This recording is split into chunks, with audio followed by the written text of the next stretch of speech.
My name is Penelope. I'm 34. I work long hours in client strategy, and 2 months ago, I closed the kind of contract that makes your inbox glow with congratulatory gifts and your bank account feel a little less combative. I didn't throw that bonus away on a bag or a watch. I bought myself a car. Not just a car, the car. Cherry red, leather that still smelled faintly of factory polish, heated seats that felt like a hug after 12-hour days. I picked it out on a Sunday like a small, righteous ritual of self-respect. My achievement, my money, my keys. So imagine my stomach dropping when I opened Instagram on a Tuesday and saw a photo of my own dashboard posted by my sister. Her handle makes everything sound whimsical, @MayaScoreInTown, but the caption was a flat-out lie. Cannot thank mom and dad enough for this surprise blessed. There I was. My steering wheel, my bespoke floor mats with my initials, my coffee cup still in the holder from the morning I'd driven into the city. The car was posed in their driveway like a prop in someone else's life. I called her. She laughed. "Oh, Pen, don't be dramatic. I borrowed it. They said it was fine. It's just for a few hours." Borrowed. The word felt like someone borrowing the good part of me and not giving it back. When I got to my parents' house, the scene looked rehearsed. Maya was on the lawn, phone in hand, a grin I'd never seen in person, but had seen 100 times in photos where she posed like a model for entitlement. Mom, Claire, was fanning herself with a greeting card and saying, "Isn't she grown?" Like that absolved her of noticing the truth. Dad, Robert, had that embarrassed smile people use when they know they've been caught but are not sure which rules were broken. None of them met my eyes. It wasn't just the car. It was the message. The assumption that my accomplishments are optional to respect, that my things are public property for convenience. I had saved for that car the way other people save for houses, sacrifices, late nights, turning down vacations. I'd told them once, twice, that the car was mine, that I would not be lending it out. They'd shrugged, as if my priorities were theatrics. Maya's photos started collecting likes. Friends commented hearts and so proud of your parents, while my stomach knitted itself tighter. I tried to explain in the comments, politely, succinctly, "Thanks, but that's actually my car." The reply from Maya was a short, performative apology. "Oops, my bad." And then she deleted the comment as if shredding evidence. That night, I sat in my living room and held the car key like a talisman I'd misplaced. The new car scent from the photos somehow leaked into the room. I felt small and furious, the exact mixture that's hard to put into words without sounding petty. I'd bought a car to mark a professional milestone. She'd turned it into content and given away the only story I wanted to keep for myself. This is where it starts. The little theft that tastes like salt in a wound. Not dramatic yet, just a theft of respect.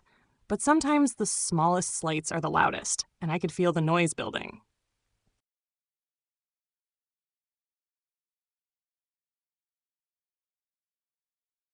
I told them straight, in the kitchen, where everything that's ever been honest in our family gets shouted until someone cries and then is politely forgotten. Maya took my car without asking. She posted my car and lied about it being a gift. Why is this a thing we don't treat as stealing? Maya shrugged like she'd been asked whether she wanted more dessert. "It was just a few hours, Pen. Nobody got hurt. You always make a mountain out of a molehill." Mom, Claire, put down her tea the way she always does before she rewrites reality. "We didn't realize you were that upset. We thought it was a nice moment for the kids." Nice for whom? I wanted to ask. Nice for someone who turns other people's work into attention for her. This wasn't a single lapse. I started to list them, slow and clinical like an accountant reading a ledger. Mom co-signed Maya's first credit card when she was 21 and then called it a learning experience. When the debt ballooned, Dad wired Maya money for a startup idea that turned out to be designer sunglasses for dogs. Every time I landed something big, a promotion, a client, a bonus, the family hung a tiny banner and then told me offhand that I was lucky or didn't need to worry. Meanwhile, every time Maya messed up, their language was different. "Oh, bless her, she's trying," or "she's just finding herself." The pattern was obvious. The pattern was deliberate. "Enabling has a name," I said. "It's not love. It's avoidance. You all shore her up and make excuses for her, but you dismiss what I do like it's decoration. My voice didn't shake. That was deliberate too. Maya's smile flickered. You're being harsh, Pen. It was a fun post. Dad leaned back and folded his hands like a man who has practiced refuge in platitudes. We're proud of both of you, he said. The phrasing, generic inclusive, was the mask that kept them from feeling guilty. I realized in that moment that guilt alone wouldn't change anything. Their reactions showed me just how deep the pattern ran. Reflexive defense for Maya, reflexive dismissal for me. I left the kitchen with the keys still in my pocket and a clarity that felt cold and useful.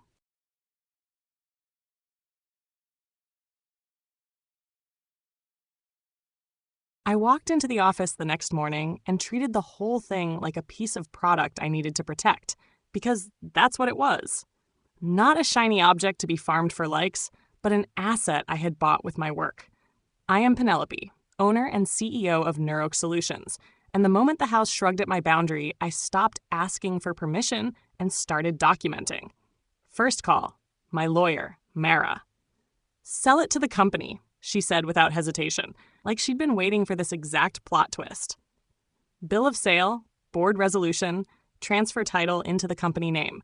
Make it a business vehicle, insured and registered to Neuroke. You'll create a legitimate, enforceable reason why it cannot be used for personal favors.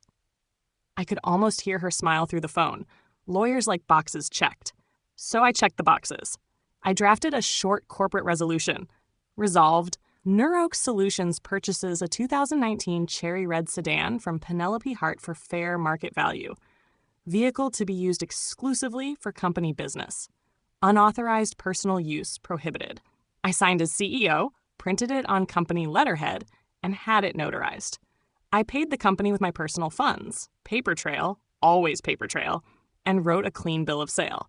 The company's accountant ran the numbers to make sure nothing dumb happened, and then we switched the insurance and plates. The car now belonged to Neuroke Solutions. The VIN had a new home. I also wrote a one-paragraph vehicle policy and sent it to the team with the subject line, New Corporate Asset Vehicle Use Policy. It read, in part, the vehicle is for client meetings, site visits, and authorized business travel only. Personal use is prohibited. Any deviation requires pre-approval from the CEO in writing.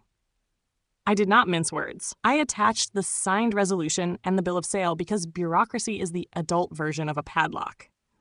Practicalities were satisfying. The car got a discreet company decal on the rear window. Tasteful, nothing like the tacky logos my father loved, and a file in the company's shared drive labeled Vehicle, Neuroke 01. I put the title in the company safe.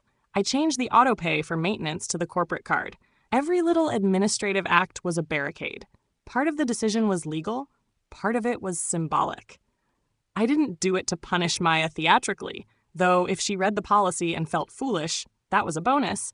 I did it to make my ownership undeniable in every way that matters.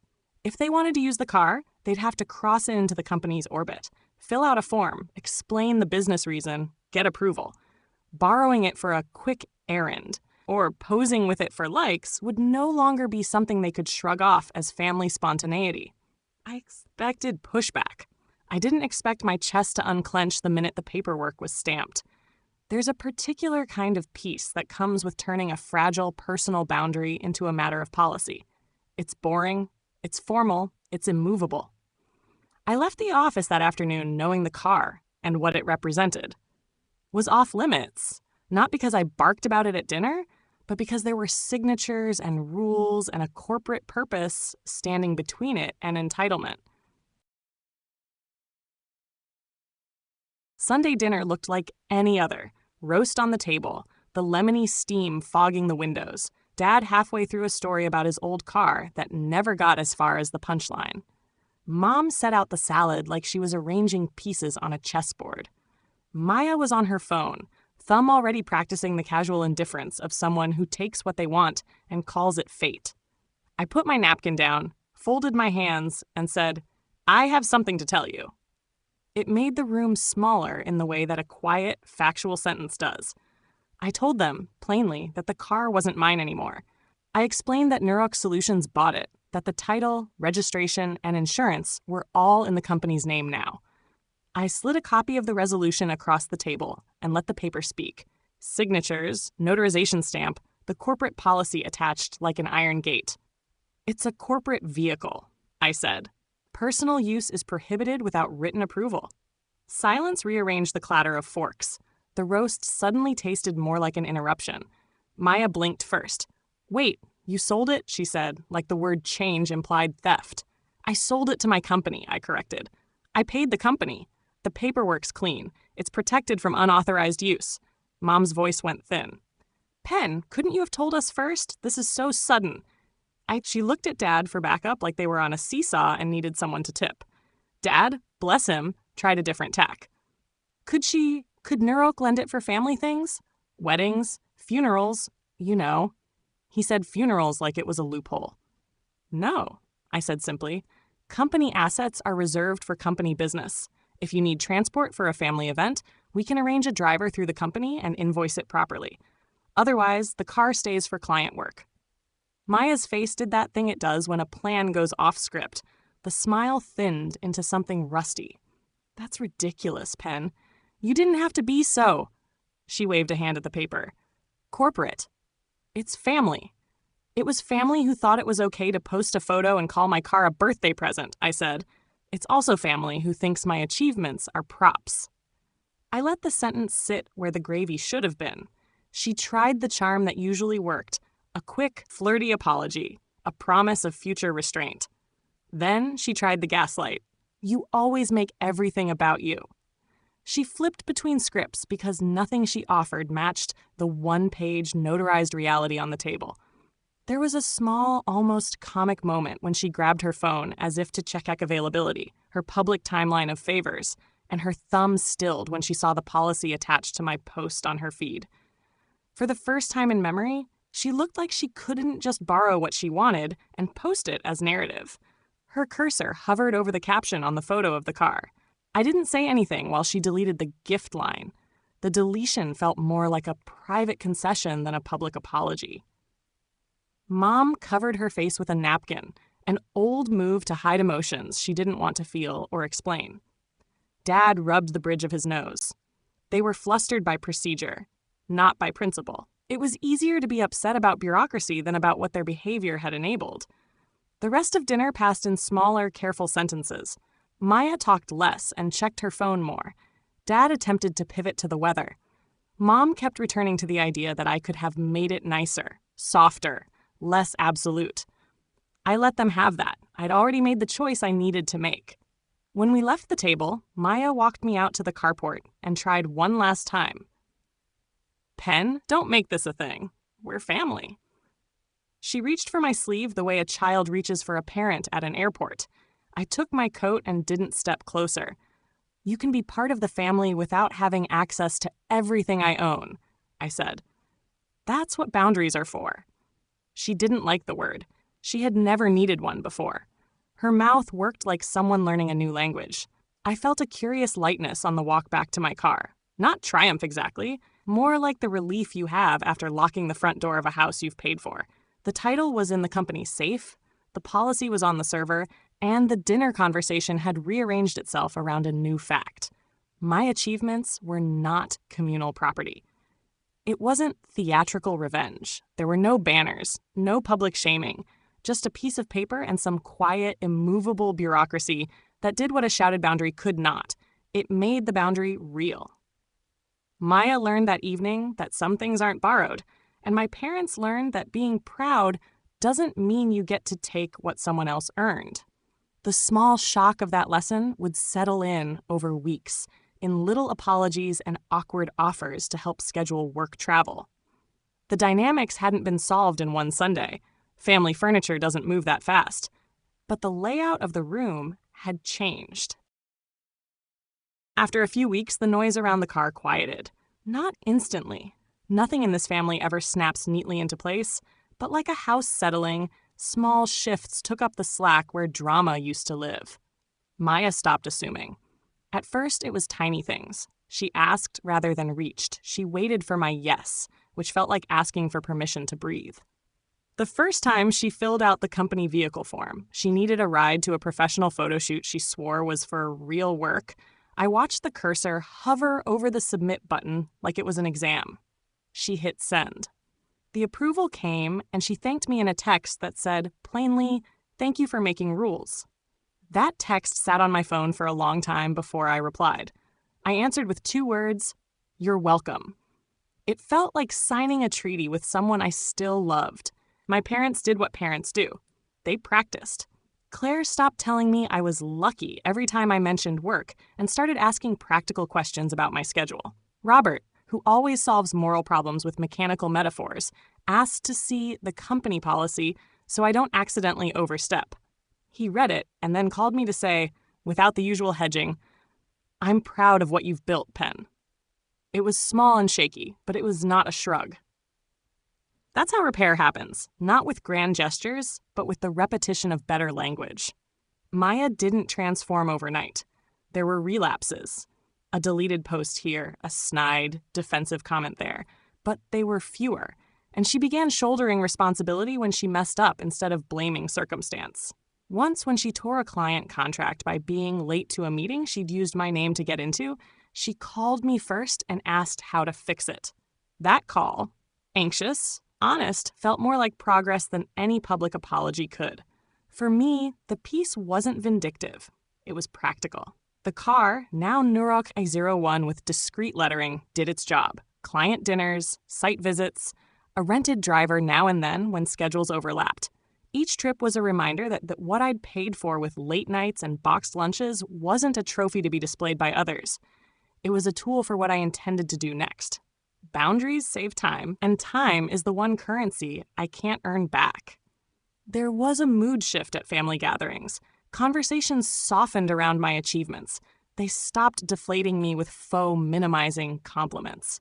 Maya started bringing stories that weren't about her wants so much as attempts at competence. A class she was taking, a part-time freelance gig she actually showed up for. Mom and Dad congratulated her with the kind of tone they'd formerly reserved for sympathy. It was clumsy and real, and in its clumsiness, I heard the first hum of respect. The satisfying part wasn't watching them squirm under the paperwork. It was watching myself unburden. I stopped rehearsing defenses for every minor encroachment. I reclaimed the small domestic joys I'd let feel contaminated by entitlement. The freedom to park where I want, the choice of what to share on my social feeds, the quiet pleasure of listening to an audiobook in the car without wondering who'd screenshot the dashboard. One evening, driving to a pitch that would become the next small, gleaming notch on Nurok's belt, I caught my reflection in the rearview mirror. For a second, it felt like seeing someone I'd been trying to become, competent and unashamed of it. The car hummed under me, its engine steady and unobtrusive.